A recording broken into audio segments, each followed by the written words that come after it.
नमस्कार विद्यार्थी व पालक मित्रांनो, करिअर मेकिंग गार्डन्स यूट्यूब चॅनलमध्ये आपल्या सर्वांचं हार्दिक स्वागत करून आज एक महत्त्वाचा सब्जेक्ट तुमच्यासमोर डिस्कस करणार आहे।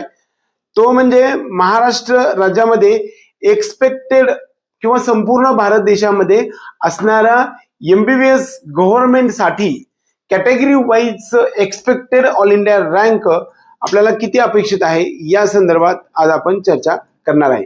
वास्तविक पाहता यासाठी आपण सर्वात महत्त्वाचा जो टॉपिक आहे तो म्हणजे 2023 पासून 23, 24 आणि 25 या 3 वर्षाचा डाटा आपण काढूया की जो आपल्या स्क्रीनवरती तुम्हाला दिसतोय। त्यानुसार आपण सर्व एक्सपेक्टेड डाटा आपण लक्षात घेऊन येतो। एक तर पहिला महत्त्वाचा मुद्दा, ओपन कॅटेगरीसाठी 2023 मध्ये 23,674 एवढ्या रँक्सला शेवटचं MBBS college government all India मधून मिळालेलं होतं।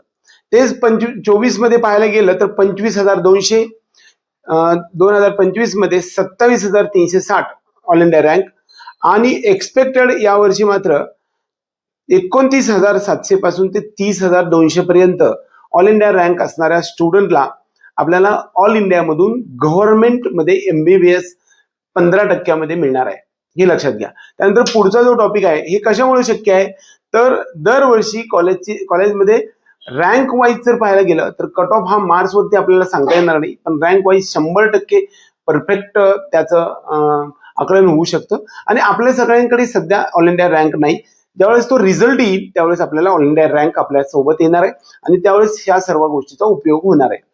दुसरी जी कॅटेगरी ऑल इंडिया कोट्यामध्ये असते ती म्हणजे open category, OBC category. OBC कॅटेगरीसाठी 23,675 2023 मध्ये, त्यानंतर 24 मध्ये आपल्याला 25,212, 2025 मध्ये तो 27,471 एवढा आकडा आहे। एक्सपेक्टेड 2026 मध्ये तो जो रँक आहे तो 29,900 पासून ते 30,500 पर्यंत आपल्याला ऑल इंडिया रँक असणाऱ्या स्टुडंटला सेंट्रल मधून गव्हर्नमेंटचं एमबीबीएस 15% मधून मिळणार आहे।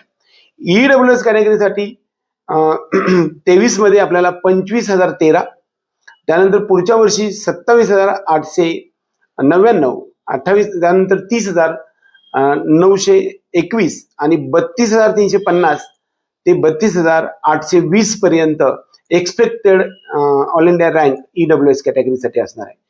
एससी किंवा शेड्यूल कास्ट साठी 1,29,158 ऑल इंडिया रँक 2023 मध्ये, 2024 मध्ये 1,39,193, 2025 मध्ये तो 1,39,123 आणि 2026 मध्ये एक्सपेक्टेड जो असणार तो 1,45,000 पासून ते 1,50,000 पर्यंत असणाऱ्या ऑल इंडिया रँक असणाऱ्या एससी कॅन्डिडेटला आपल्याला महाराष्ट्राबरोबर भारत देशामध्ये ऑल इंडिया कोट्यामधून 15% मधून एमबीबीएसचं गव्हर्नमेंट कॉलेज मिळणार आहे। एसटी मध्ये शेड्यूल्ड ट्राईब्स साठी 2023 मध्ये 1,69,088, त्यानंतर पुढच्या वर्षी 1,68,888, 1,64,804 आणि आता पाहायला गेलं तर 1,65,000 पासून ते 1,70,000 पर्यंत रँक असणाऱ्या स्टुडंटला एसटी कॅटेगरीला शेवटचं कॉलेज गव्हर्नमेंटचं ऑल इंडिया कोट्यामधून मिळणार आहे।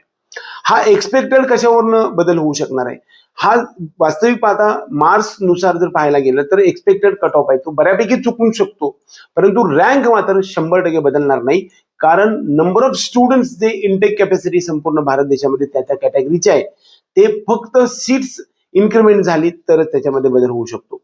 आज आपण जर पाहायला गेलं तर 2023 मध्ये 23,600च्या आसपास ऑल इंडिया रँक असणाऱ्या स्टुडंटला मिळत होतं आणि तेच 2025 मध्ये 27,000। तर हा बदल का झाला तर 4,000च्या आसपास सीट्स ऑल इंडियामध्ये वाढून आलेले असल्यामुळे एकंदरीत याच पद्धतीने 2026 मध्ये सुद्धा काही सीट्स एक्सपेक्टेड वाढून येऊ शकतात, त्यामुळे आपल्याला त्याचा कटअपवरती परिणाम जाणवू शकतो। आता आपण हा जो सगळा पाहिलाय तो ऑल इंडिया कोट्याचा cut off expected category wise पाहिलाय।